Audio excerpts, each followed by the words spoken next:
Noong 1866 hanggang 1898, ang may hawak ng original certificate na may title number na T-01-4 taong 1864 ay si Prince Julian MacLeod Tallano. Ang number 1 ay tumutukoy sa isang bansa at ito ang Maharlika Nation. Maharlika ang pangalan ng Pilipinas noong bago pa tayo sakupin ng mga Kastila at ang number 4 naman ay tumutukoy sa orihinal na pagkakahati-hati ng rehiyon ng Maharlika Nation noon, ang Luzon, Visayas, Mindanao at Palawan Island. Ang dokumentong ito ay nagpapatunay na iisa lamang ang angkan na nagmamay-ari sa Pilipinas noon at ito ay ang Tallano clan. Noong taong 1934, ang Santo Papa na si Pius XII at ang Vatican ay nakipagnegosasyon sa Filipino Royal Family ang Tallano clan sa Maharlika Kingdom. Ayon sa kasunduan ay ipapahiram ng Maharlika Nation ang 640,000 metric tons ng ginto sa Santo Papa at sa Vatican. Ang gintong ito ay bahagi lamang ng naipon ng Maharlika Kingdom mula sa Southeast Asian Empire na Srivijaya at Majapahit Empire. Noong 1939, dalawang miyembro ng Tallano clan kasama ang Roman Catholic priest na si Father Jose Antonio Diaz ang nagdala ng hinihiram na ginto na kinuha pa mula sa Sabah sa Malaysia na noon ay orihinal na pag-aari ng Pilipinas patungong Vatican City. Matapos nilang maihatid ang naturang ginto ay bumalik ng Pilipinas si Padre Diaz at nanirahan siya sa Cabanatuan, Nueva Ecija. Sa pagtatapos ng ikalawang digmaang pandaigdig,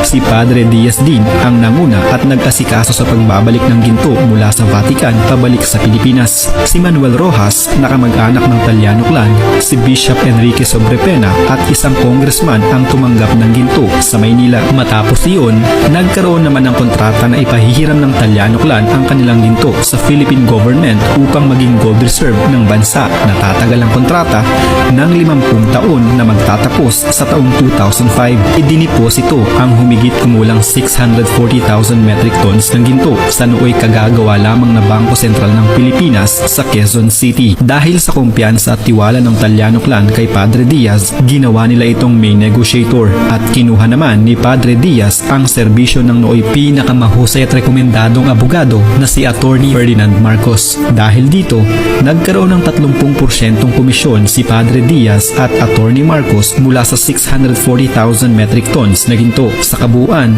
ay nasa 192,000 metric tons ng ginto ang pinaghatian ni Attorney Marcos at Padre Diaz na nagkakahalaga ng halos $4 trillion. Kaya naman noong taong 1949, ang dalawang ito ang itinanghal na pinakamayayamang mga tao sa buong mundo. Naisipan ni Attorney Marcos na i-withdraw ang kanilang ginto mula sa Bangko Sentral ng Pilipinas at pinatatakan niya ito ng RP-CB. Matapos nito ay inilagak ang kanilang ginto sa Swiss Bank Corporation sa bansang Switzerland at ang natitirang ginto ng Tallano clan na nasa humigit kumulang 400,000 metric tons ay nananatili sa basement ng Bangko Sentral ng Pilipinas sa East Avenue, Quezon City. Noong pumanaw si Padre Antonio Diaz taong 1974, ang kabuuan na 30% na komisyong ginto na nakuha nila sa Tallano clan ay napunta lahat kay Marcos. Si Marcos ang naging sole owner ng mga ginto na nasa Swiss Bank sa Switzerland. At dito na nga nagmula ang malaalamat na pinagmulan ng ngayoy Marcos Gold.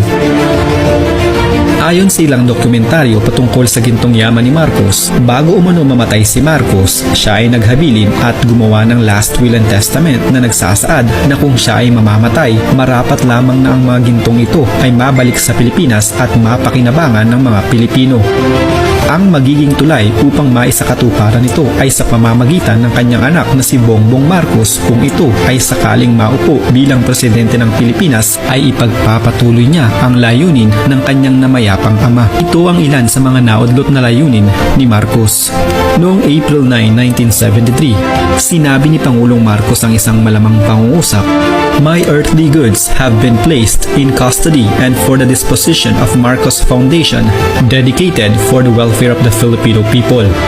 Ayon sa plano ni Marcos, nais niyang muling gawing dakila ang ating bansa at ang buong rehiyon ng Southeast Asia na dating Malayan Empire.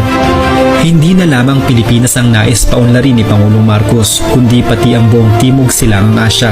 Ito ay nabanggit niya sa kanyang talumpati sa harapan ng mga world leaders sa Canada noong June 1983.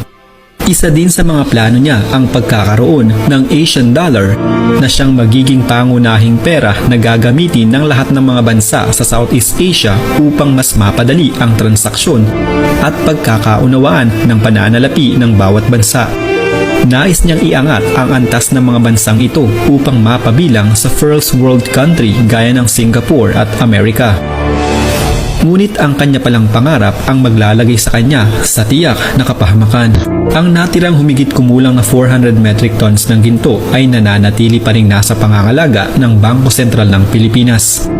Ang ilan ay nagsasabing ang mga ginto ni Ferdinand Marcos ay ill-gotten wealth. Sinasabi na nakulimbat niya ang mga ito mula sa halos 2 dekada niyang pamumuno sa Pilipinas. Kung pinakinggan mong mabuti ang aking kwento, malilinawan ka na ang ginto ni Marcos ay nasa kanya na noon pang bago siya maging presidente ng Pilipinas. Kung mangyayari na maupo si Bongbong Marcos bilang presidente at susundin niya ang kanyang ama, ay maaaring isang araw ang Pilipinas ay isa sa pinakamakapangyarihang bansa sa buong mundo. Naway nakatulong ang video ito na bigyan kayo ng linaw sa kung saan nanggaling ang Marcos Gold. Maraming salamat po.